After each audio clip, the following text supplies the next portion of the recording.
In this video, I'm going to talk about quicksort. Quicksort is a sorting algorithm. Quicksort. Quicksort is a sorting algorithm very similar to merge sort, where it does this sort of divide and conquer type strategy. So let's do an example real quick. If we do 2, 4, 6, 1, 3, 5. So the way that quicksort operates, similar to merge sort, is it's going to divide up this array into multiple components and then slowly merge those arrays back together. Except the goal of quicksort is that instead of dividing it into two separate arrays and then merging them back together, which actually ends up being one of the harder things about merge sort, the goal of quicksort is it's going to find an element and then put it in the correct position. And it does that by picking something called a pivot. So, for example, say here it picked 5 as the pivot. Well, the two arrays that it would look at when it's subdividing this would be all the elements that are less than the pivot, less than 5, and all the elements that are greater than 5. So in this case, it's going to subdivide it into two arrays, and the order of these arrays also don't matter. So 2, 4 are both lower than 5. And then 1 and 3 are lower than 5. So if we look at one array like this, and then we have 5 here, and then we have the right side, the second one that it's going to split into, which are all the elements that are greater than 5. So in this case, it's just the number 6. Now the interesting thing here is, if we look at all of these values, 5 is in its correctly sorted position. So as we're bringing all of these arrays back together, the position of 5 doesn't need to change. And then the only arrays that we're looking at are this one on the right side, the 6, and then this one on the left side, this 2, 4, 1, 3. So if we do the same thing with 2, 4, 1, 3, this thing is going to pick a pivot point or a pivot element. And for the sake of this, I'm just going to be selecting the last element in the array, but really you could pick whatever element you want. And then it's going to split this into two smaller arrays. It's going to divide it up. You're going to have the array on the left side, which are all the elements lower than 3. So 2 is lower than 3. 4 is greater, and then 1 is lower than 3. And then we have 3 here in the middle. And then all the elements on the right side would be the ones that are greater than 3. So in this case, it's just the number 4, right?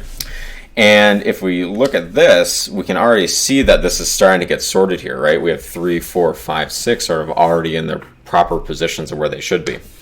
2 and 1, it's going to go through the exact same process again, so it'll actually end up picking a pivot point at this case, or this might be your base case where it's down to 2 elements, so it just swaps them in position.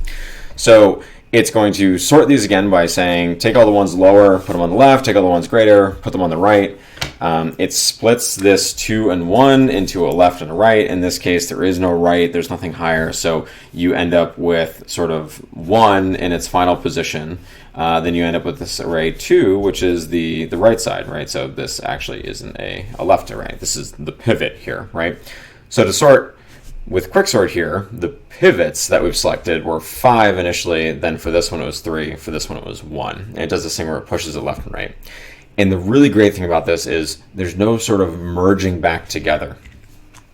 Quicksort ends up being a big O of n log n, which is the same thing as merge sort, except in practice, quicksort actually ends up being faster for a lot of data. And it's really just because of the fact of, or it's the nature of avoiding this whole process of merging them back together where you have like a left index and a right index and you're merging these two things back together. Quicksort has a couple implementation specific details that you just need to be mindful of. One thing, for example, is how you're picking this pivot can have a really huge impact on the runtime of this array. The other thing to note is, along those same lines, is if you are constantly picking a pivot point, which is actually the highest number or the lowest number, this could become an n-squared algorithm, right? So this actually has a worst case of big O of n squared. And the interesting thing about this algorithm is most people consider this algorithm to, the average runtime of this thing is n log n, which is what most people consider it to be n log n, even though it technically has this worst case situation of big O of n squared, right?